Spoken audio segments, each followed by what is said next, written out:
Implantée depuis 15 ans à Évry, la Génopole rayonne sur la recherche génétique mondiale. Cet endroit unique concentre des laboratoires, des entreprises et une université sur un même site. Michel Berson, sénateur de l'Essonne, a été l'un des premiers à croire en ce projet. C'est ici que tout a commencé. Dans les locaux de l'Association française contre les myopathies, organisatrice du Téléthon.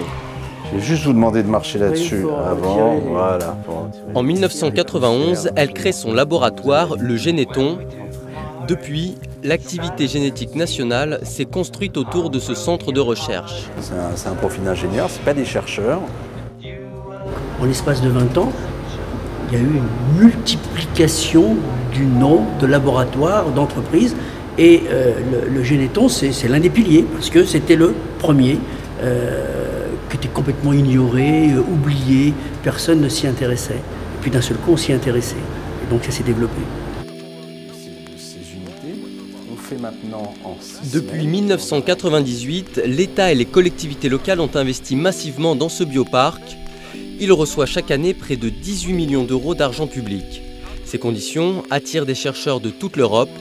Ils viennent tenter de percer les secrets du gène. Génopole, c'est une forme de Silicon Valley du gène, puisqu'on retrouve là les ingrédients qui ont fait le succès des vallées technologiques nord-américaines, c'est-à-dire des jeunes entrepreneurs innovants, des laboratoires de très haut niveau, le tout tourné vers le marché, c'est-à-dire avec l'ambition de conquérir de nouveaux marchés et donc de développer de l'emploi, bien sûr. 2000 personnes travaillent sur le site. Un dynamisme qui profite aux 21 laboratoires et aux 73 PME implantés, dont certaines remportent des succès à l'international. Cette entreprise, par exemple, exporte un test de dépistage de l'autisme et l'appartenance au bioparc a été déterminante dans sa réussite. On bénéficie de tout un réseau de connexions avec tout un groupe d'entreprises du même écosystème.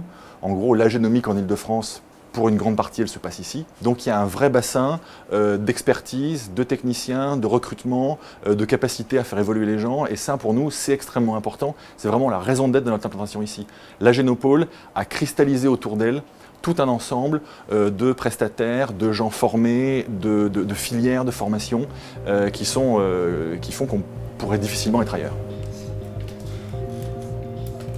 Si Évry se trouve au cœur des innovations génétiques, c'est grâce à des chercheurs déterminés qui, au tournant des années 2000, ont convaincu des élus de soutenir ce projet.